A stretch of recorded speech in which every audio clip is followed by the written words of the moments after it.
ফেব্রুয়ারির প্রথমার্ধে একই দিনে জাতীয় নির্বাচন ও গণভোট আয়োজনের ঘোষণা দিয়েছে অন্তর্বর্তী সরকার। এরই অংশ হিসেবে ডিসেম্বরের দ্বিতীয় সপ্তাহে তফসিল ঘোষণা করতে চায় নির্বাচন কমিশন।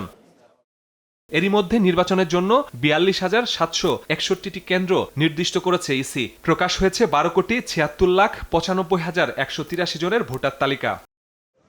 নির্বাচনের নিরাপত্তা নিশ্চিতে প্রস্তুতি নিচ্ছে আইন শৃঙ্খলা বাহিনী। ইসি ঘোষিত কেন্দ্রগুলোর মধ্যে লাল বা অতি ঝুঁকিপূর্ণ ৮,৭৪৬টি, হলুদ বা ঝুঁকিপূর্ণ ১৬,৩৫৯টি, সবুজ বা সাধারণ ১৭,৬৫৬টি। ঝুঁকিপূর্ণ কেন্দ্রে থাকবে ২ থেকে ৩ জন অস্ত্রধারী পুলিশ সদস্য, আর সাধারণ কেন্দ্রে থাকবে একজন করে। নির্বাচন কেন্দ্রগুলো কি পরিমাণ ঝুঁকিপূর্ণ, এখন ঝুঁকির মাত্রা অনুযায়ী সেভাবে সেখানে ফোর্স মোতায়েন করা হবে।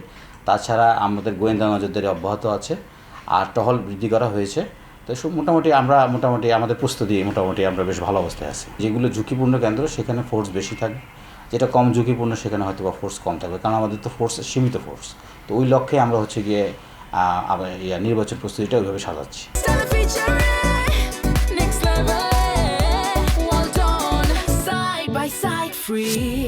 আট বিভাগের মধ্যে অতি ঝুঁকিপূর্ণ কেন্দ্র সবচেয়ে বেশি ঢাকায় ২,৬৭৫টি, এরপরে আছে চট্টগ্রামে ১,৪৪০টি। বিভাগের মতো মেট্রোপলিটনেও অতি ঝুঁকিপূর্ণ সবচেয়ে বেশি ঢাকায় ৬৯৫টি, দ্বিতীয় স্থানে চট্টগ্রামে ৩১২টি। এ পর্যন্ত ৬০,০০০ সদস্যকে প্রশিক্ষণ দিয়েছে পুলিশ।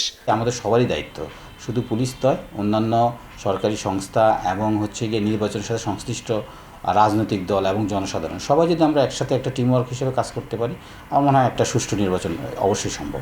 সারা দেশে হত্যা, ছিনতাই সহ অপরাধ বেড়ে যাওয়া এবং থানা থেকে লুট হওয়া অস্ত্র এখনো উদ্ধার না হওয়ায় নির্বাচন ঘিরে নিরাপত্তা নিয়ে শঙ্কা দেখছেন কোনো বিশ্লেষক।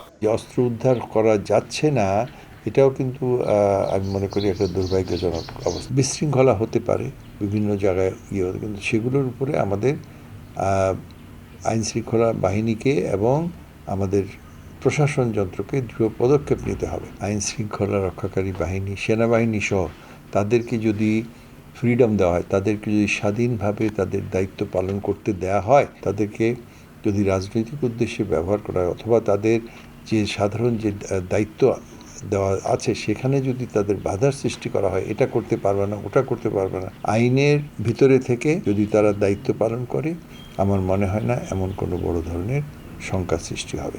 পুলিশ ছাড়াও সেনা, বিজিবি, আনসার সহ আইন শৃঙ্খলা বাহিনীর ৮.৫ লাখ সদস্য নির্বাচনে দায়িত্ব পালন করবেন। মাসুদুর রহমান, সময় সংবাদ, ঢাকা।